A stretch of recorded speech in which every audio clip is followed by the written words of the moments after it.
आज का हमारा टॉपिक है सर्कुलेशन ऑफ ब्लड। आज के इस लेक्चर में हम ये डिस्कस करेंगे कि किस तरह जिस्म के या बॉडी के मुख्तलिफ पार्ट से ब्लड हमारे दिल में आता है, हार्ट में आता है, और वहाँ से किस तरह ये जिस्म के मुख्तलिफ हिस्सों के पास वापस जाता है।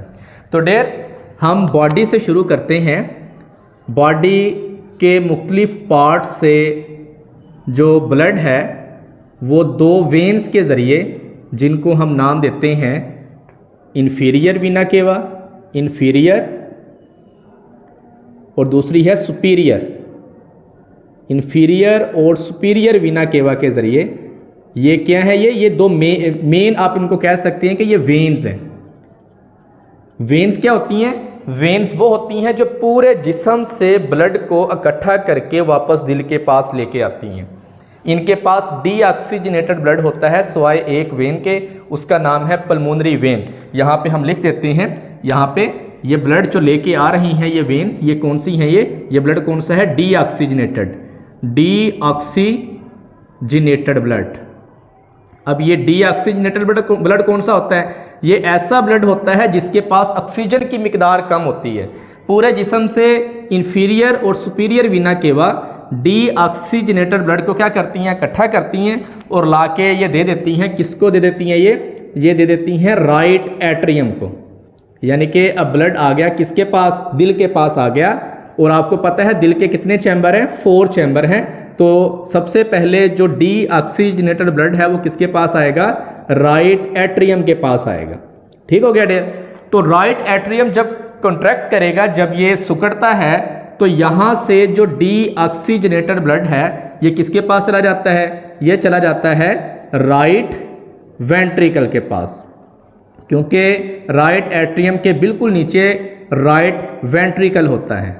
तो राइट एट्रियम से ब्लड किसके पास आ जाएगा? राइट वेंट्रिकल के पास। जब राइट वेंट्रिकल सिकुड़ता है, कॉन्ट्रैक्ट करेगा, तो ब्लड किसके पास आ जाएगा? ब्लड आ जाएगा पल्मोनरी ट्रंक के पास। पल्मोनरी, यहाँ पे हम लिख लेते हैं पल्मोनरी ट्रंक, पल्मोनरी ट्रंक के पास। ठीक हो गया डेयर? अब देखें, जब इसने सिकुड़ना है तो ब्लड यहाँ पे आना है। जब ये सिकुड़ेगा तो ब्लड इसके पास आएगा। अब जब ये सिकुड़ेगा तो एक पॉसिबिलिटी ये भी हो सकती है कि ब्लड पीछे की तरफ जाए, राइट एट्रियम के पास जाए। तो इस बैकवर्ड मूवमेंट को रोकने के लिए यहाँ पे कि ब्लड आगे की तरफ जाए, पीछे ना जाए, तो यहाँ राइट एट्रियम और राइट वेंट्रिकल के दरमियान में एक वाल्व होता है। यहाँ पे ये वाल्व क्या करता है? ये बैक फ्लो जो होता है ना ब्लड का, उसको ये रोकता है। तो यहाँ पे एक वाल्व होता है राइट एट्रियम और राइट वेंट्रिकल के दरमियान। इसको हम क्या नाम देते हैं? इसको हम नाम देते हैं ट्राइकस्पिड वाल्व। ठीक हो गया डेयर? तो राइट एट्रियम और राइट वेंट्रिकल के दरमियान वाल्व कौन सा है? ट्राइकस्पिड। ये वाल्व क्या करता है? बैक फ्लो ऑफ ब्लड को ये रोकता है, पीछे की तरफ नहीं जाने देता। तो अब ब्लड किसके पास आ गया? पल्मोनरी ट्रंक के पास।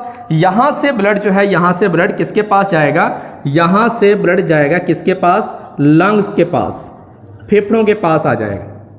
या आप सिंपल फास्ट में ये भी कह सकते हैं कि राइट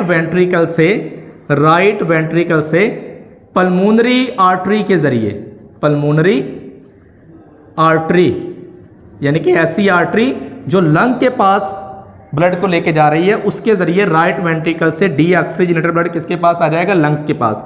अब एक चीज याद रखिएगा, तमाम आर्टरीज के पास कौन सा ब्लड होता है? ऑक्सीजनेटेड, सिवाय एक आर्टरी के, उसका नाम क्या है? Pulmonary artery. इस पल्मोनरी आर्टरी के पास डीऑक्सीजनेटेड ब्लड होता है। तमाम आर्टरीज जो हैं, आर्टरीज वो होती हैं जो दिल से खून जिस्म के मुख्तलिफ हिस्सों के पास लेके जाती हैं। तमाम आर्टरीज के पास ऑक्सीजनेटेड ब्लड होता है, सिवाय किसके? Pulmonary artery. इसके पास डीऑक्सीजनेटेड ब्लड होता है, क्योंकि इसने ब्लड किसके पास लेके जाना होता है? लंग्स के पास।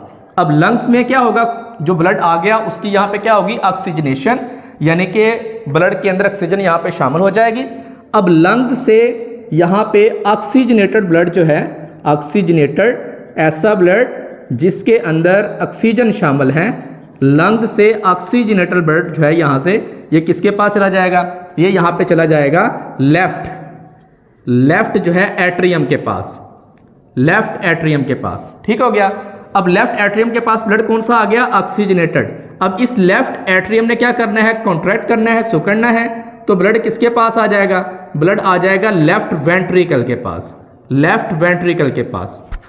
और लेफ्ट वेंट्रिकल जब सिकुड़ता है तो ये ब्लड दे देता है किसको? एक बड़ी आर्टरी को, जिसका नाम क्या है? एओर्टा। एओर्टा को ये ब्लड दे देगा। अब देखो, जब लेफ्ट एट्रियम सिकुड़ता है तो ब्लड किसके पास आएगा? लेफ्ट वेंट्रिकल के पास। जब लेफ्ट वेंट्रिकल सिकुड़ेगा तो एक पॉसिबिलिटी और भी है कि ब्लड क्या आए? पीछे की तरफ आए। लेकिन इसको रोकने के लिए यहाँ पे भी एक वाल्व होता है, यहाँ पे भी एक वाल्व होगा लेफ्ट वेंट्रिकल और लेफ्ट एट्रियम के दरमियान, जिसको हम क्या नाम देते हैं? Bicuspid valve. ठीक हो गया डियर? तो दो वाल्व देखें यहाँ पे हैं, एक है राइट एट्रियम और राइट वेंट्रिकल के दरमियान, जिसको आपने ट्राइकस्पिड वाल्व का नाम दिया। एक है लेफ्ट वेंट्रिकल और लेफ्ट एट्रियम के दरमियान, जिसको हमने क्या नाम दिया? बाइकस्पिड वाल्व का नाम दिया। अब एक और चीज देखें, यहाँ पे है पल्मोनरी ट्रंक। इस पल्मोनरी ट्रंक की बेस पे, इसकी बेस पे भी एक वाल्व होता है, जिसको हम क्या नाम देते हैं? जिसको हम सेमी ल्यूनर वाल्व का नाम देते हैं। पल्मोनरी सेमी ल्यूनर वाल्व, इसका पूरा नाम क्या है? Pulmonary semi lunar valve. अब ये भी क्या करता है? ये बैक फ्लो ऑफ ब्लड को रोकता है, यानी कि जब ये सिकुड़ेगा तो ब्लड आगे की तरफ आएगा, पीछे नहीं जाएगा, राइट वेंट्रिकल के पास वापस नहीं जाएगा। अब यहाँ पे एओर्टा के पास देखो, ब्लड जब आ जाएगा, लेफ्ट वेंट्रिकल जब कॉन्ट्रैक्ट करेगा तो ब्लड किसके पास आ गया? एओर्टा के पास। एओर्टा आगे क्या करेगा? मुख्तलिफ आर्टरीज के जरिए ये क्या करेगा? ब्लड को किसके पास पहुंचा देगा?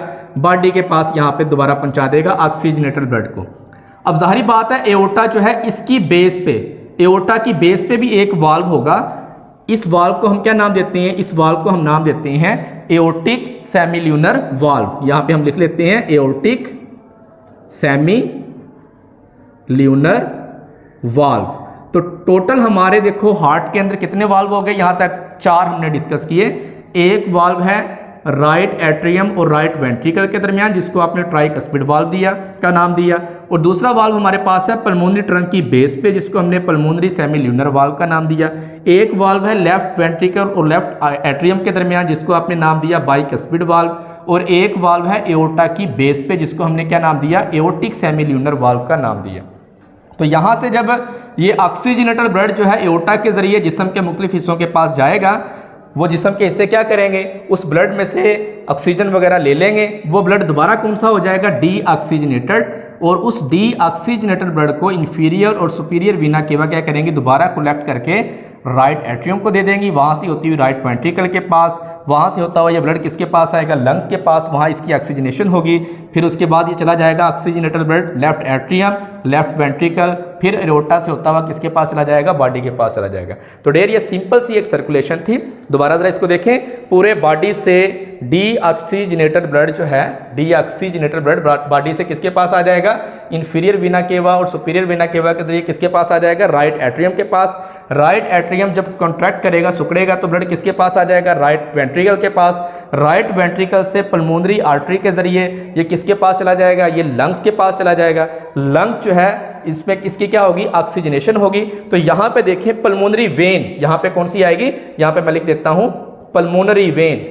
पल्मोनरी वेन के जरिए, पल्मोनरी वेन के जरिए ये ऑक्सीजनेटेड ब्लड जो है लंग से किसके पास आ जाएगा? लेफ्ट एट्रियम के पास। यहाँ से लेफ्ट वेंट्रिकल, और लेफ्ट वेंट्रिकल किसको दे देगा? ये एओर्टा को दे देगा ब्लड, ऑक्सीजनेटेड ब्लड। और वो एओर्टा क्या करेगा? जिस्म के मुख्तलिफ हिस्सों को ये पहुंचा देगा। तो डेयर यहाँ पे देखें, पल्मोनरी आर्टरी जो है इसके पास कौन सा ब्लड है? डीऑक्सीजनेटेड। और पल्मोनरी वेन के पास कौन सा है? ऑक्सीजनेटेड। एक चीज़ याद रखें, जितनी भी आपके पास वेन्स हैं जो जिस्म के मुख्तलिफ हिस्सों से ब्लड लेके आती हैं, उनके पास डीऑक्सीजनेटेड ब्लड होता है, सिवाय एक वेन की, उसका नाम क्या है? Pulmonary vein. इसने ब्लड लंग्स से दिल को पहुंचाना होता है, इसलिए वो ब्लड जो लंग्स से दिल को जाता है वो कौन सा होता है? ऑक्सीजनेटेड ब्लड होता है। इसलिए इसके पास कौन सा ब्लड होगा? पल्मोनरी वेन के पास ऑक्सीजनेटेड। और तमाम आर्टरीज के पास, तमाम आर्टरीज के पास ब्लड कौन सा होता है? तमाम आर्टरीज के पास ब्लड होता है ऑक्सीजनेटेड, सिवाय एक आर्टरी के, उसका नाम क्या है? Pulmonary artery. उसके पास ब्लड कौन सा होगा? डीऑक्सीजनेटेड, क्योंकि इसने दिल से ब्लड किसको पहुंचाना होता है? लंग्स को। वहाँ पे फिर इसकी क्या होती है? ऑक्सीजनेशन होती है।